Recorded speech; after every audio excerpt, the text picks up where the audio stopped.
Halo semua, balik lagi di channel Boknime. Sebelum kita mulai, klik tombol subscribe dan aktifkan lonceng notifikasinya supaya kalian tidak ketinggalan info dan teori terbaru mengenai One Piece. Sekarang lanjut ke pembahasan. Kali ini Mimin Boknim melanjutkan scene selanjutnya. Keadaan di dunia Matahari Elbaf saat ini masih penuh ketegangan akibat tindakan pemerintah dunia yang memicu kekacauan besar. Dua lokasi penting, yaitu Sekolah Walrus dan Perpustakaan Burung Hantu, kini berada dalam ancaman serius karena kebakaran yang mulai melanda. Meskipun api baru melahap sebagian area, situasi dapat memburuk seiring waktu jika tidak segera ditangani. Kekacauan ini menjadi sorotan utama, mengingat pentingnya kedua tempat tersebut bagi masyarakat Elbaf dan dunia secara keseluruhan. Jinbe yang memiliki kemampuan untuk mengendalikan air sebenarnya bisa memadamkan api tersebut, namun ia tidak dapat berbuat banyak karena saat ini terikat bersama beberapa anggota kru topi jerami lainnya. Di sisi lain, Robin yang menyaksikan kobaran api di Perpustakaan Burung Hantu tak kuasa menahan air mata. Perpustakaan itu menyimpan koleksi buku berharga, termasuk literatur peninggalan Ohara dan kitab Halley yang berisi informasi penting bagi sejarah dunia. Kehancuran perpustakaan ini bukan hanya kerugian bagi Elbaf, tetapi juga bagi seluruh peradaban. Doug berusaha menenangkan Robin dengan mengatakan bahwa kebenaran sejarah akan tetap bertahan, apapun yang terjadi. Di dalam perpustakaan terdapat burung hantu raksasa bernama Biblo, yang menjabat sebagai kepala perpustakaan. Biblo memiliki kemampuan unik untuk mengubah ukuran objek menjadi besar,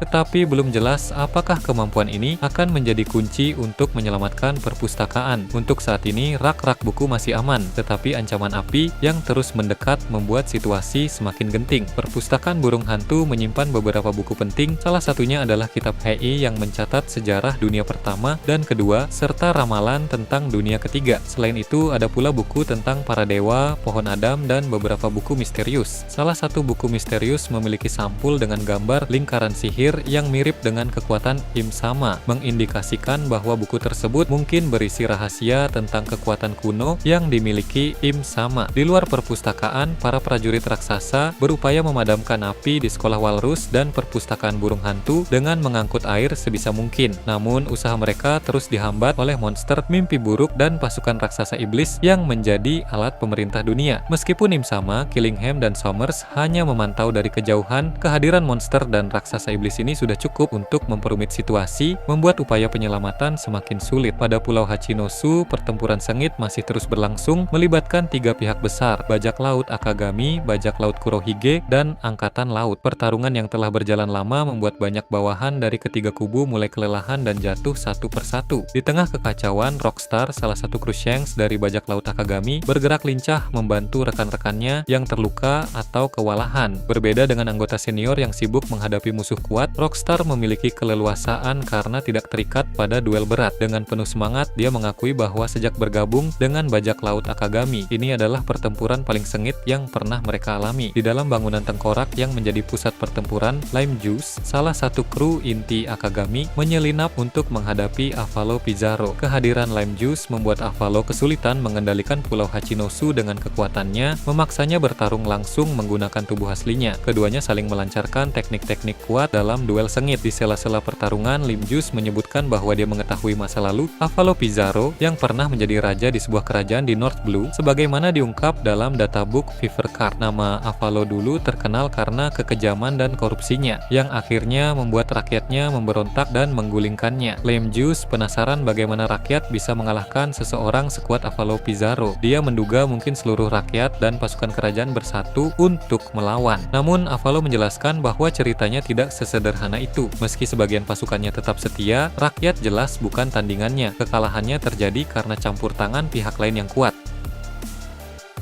Meski Avalo tidak menyebutkan secara jelas, ada indikasi bahwa pihak tersebut adalah pasukan revolusi yang dikenal membenci penguasa korup seperti Avalo. Di sudut lain, Pulau Hachinosu, pertarungan seru terjadi antara Bong Punch, kru Akagami, bersama monyetnya bernama Monster melawan Seraphim Mihawk. Bong Punch, pria bertubuh besar, selalu ditemani Monster yang menurut databook Fever Card juga merupakan kru inti. Sebagai informasi, Angkatan Laut membawa beberapa Seraphim ke pulau ini. Namun, Katarina Devon dari bajak laut Kurohige memanfaatkan situasi dengan berubah menjadi Gorosei Saturnus dan memerintahkan Seraphim untuk memihak Kurohige. Dalam duel melawan Bong Punch dan monster, Seraphim Mihawk menunjukkan serangan yang memukau. Monster tampak kewalahan, tetapi Bong Punch mampu memberikan perlawanan sengit. Bong Punch mengakui kehebatan Seraphim sebagai ciptaan Vegapunk yang luar biasa. Ia menyadari bahwa Seraphim meski masih dalam wujud anak-anak sudah sangat kuat dan sulit membayangkan kekuatan mereka saat dewasa nanti. Tak diragukan, Vegapunk adalah ilmuwan paling jenius di era ini, jauh melampaui ilmuwan lain. Keajaiban teknologi Seraphim menjadi bukti nyata keunggulan intelektualnya. Tak jauh dari sana, pertarungan lain terjadi antara Hongo, dokter bajak laut Akagami, melawan Dokkyu, dokter dari bajak laut Kurohige. Dokkyu memanfaatkan kekuatan buah iblis Shiku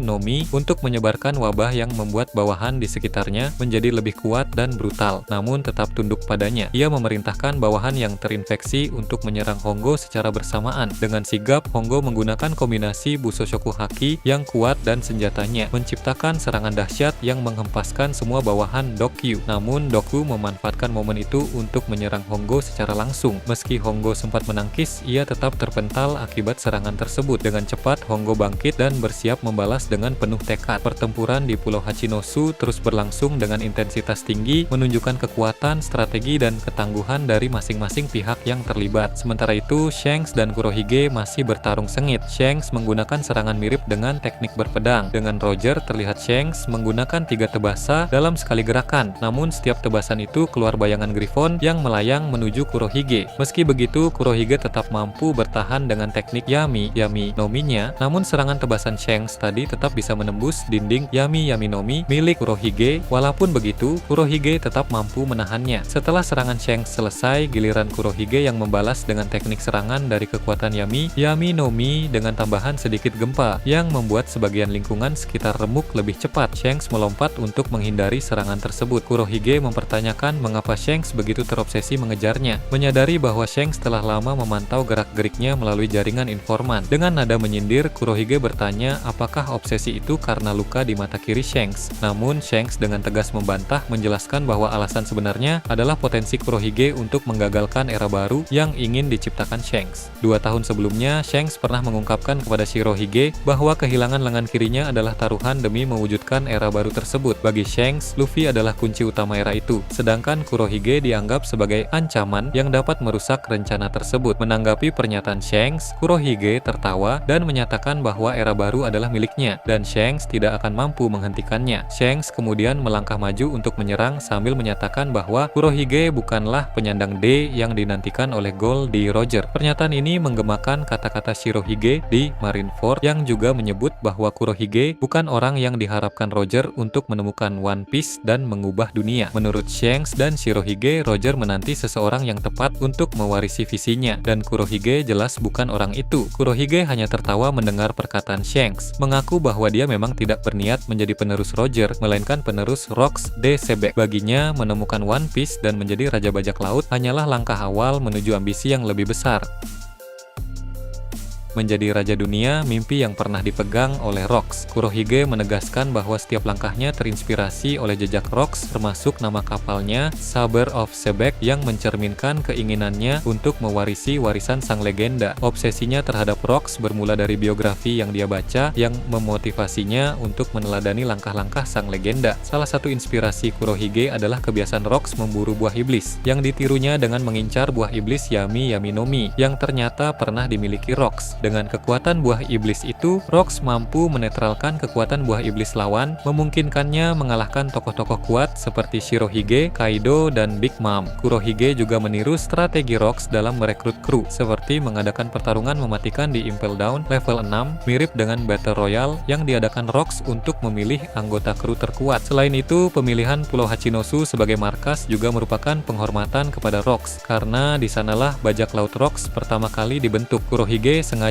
menelusuri jejak Rocks dalam setiap tindakannya, dari mengumpulkan buah iblis hingga membentuk kru yang kuat. Ambisinya untuk menjadi Raja Dunia sebagaimana dulu diimpikan Rocks mendorongnya untuk melangkah lebih jauh dari sekadar menjadi Raja Bajak Laut, menjadikannya ancaman besar bagi visi era baru yang diperjuangkan Shanks. Selain itu, pemilihan Pulau Hachinosu sebagai markas juga merupakan penghormatan kepada Rocks, karena di sanalah bajak laut Rocks pertama kali dibentuk. Kurohige sengaja menelusuri jejak Rocks dalam setiap tindakannya, dari mengumpulkan buah iblis hingga membentuk kru yang kuat. Ambisinya untuk menjadi raja dunia sebagaimana dulu diimpikan Rocks mendorongnya untuk melangkah lebih jauh dari sekadar menjadi raja bajak laut, menjadikannya ancaman besar bagi visi era baru yang diperjuangkan Shanks. Shanks menanggapi bahwa Garp dan Roger bisa mengalahkan Rocks karena mereka bukan pengguna buah iblis. Dengan kata lain, Shanks yang juga bukan pengguna buah iblis memiliki peluang besar untuk mengalahkan Kurohige karena Yami no Mi tidak akan berpengaruh padanya. Kurohige menantang Shanks untuk mencoba dan mengatakan bahwa kali ini dia akan menggunakan teknik yang sama seperti yang digunakan Rocks dulu. Orlumbus, komandan ketujuh dari armada besar bajak laut topi jerami, sedang melakukan perjalanan di lautan bersama Sai dan Leo setelah mereka bertemu secara tak sengaja di suatu tempat. Ketiganya yang memiliki ikatan kuat dari petualangan sebelumnya berlayar dengan penuh kewaspadaan di tengah luasnya samudra. Tiba-tiba mereka berpapasan dengan sebuah kapal milik pemerintah dunia yang tampak mencurigakan. Kapal itu dikendalikan oleh 3 agen CP0 yang memiliki misi rahasia untuk mencari keberadaan Vivi, seorang tokoh penting yang tengah menjadi buruan. Namun Orlumbus yang masih dihantui peristiwa masa lalu salah mengira bahwa agen-agen tersebut menargetkan Sai karena keterlibatannya dalam penyerangan dramatis di Reverie. Dengan penuh keberanian, Orlumbus memerintahkan anak buahnya untuk melancarkan serangan terhadap kapal pemerintah dunia tersebut, bertekad melindungi rekan-rekannya. Meskipun agen CP0 memiliki tujuan yang berbeda, situasi yang memanas memaksa mereka untuk terlibat dalam pertempuran. 2 agen CP0 dengan kecepatan luar biasa menggunakan teknik Soru untuk meloncat ke dek kapal Orlumbus, siap menghadapi kru bajak laut dengan kemampuan tempur mereka yang mengerikan. Sementara itu, agen ketiga tetap berada di kapal pemerintah dunia dengan cepat mengambil Denden Mushi, tampaknya untuk menghubungi markas besar di Maria Joy guna melaporkan situasi genting yang sedang terjadi. Bagaimana menurut kalian terkait ini?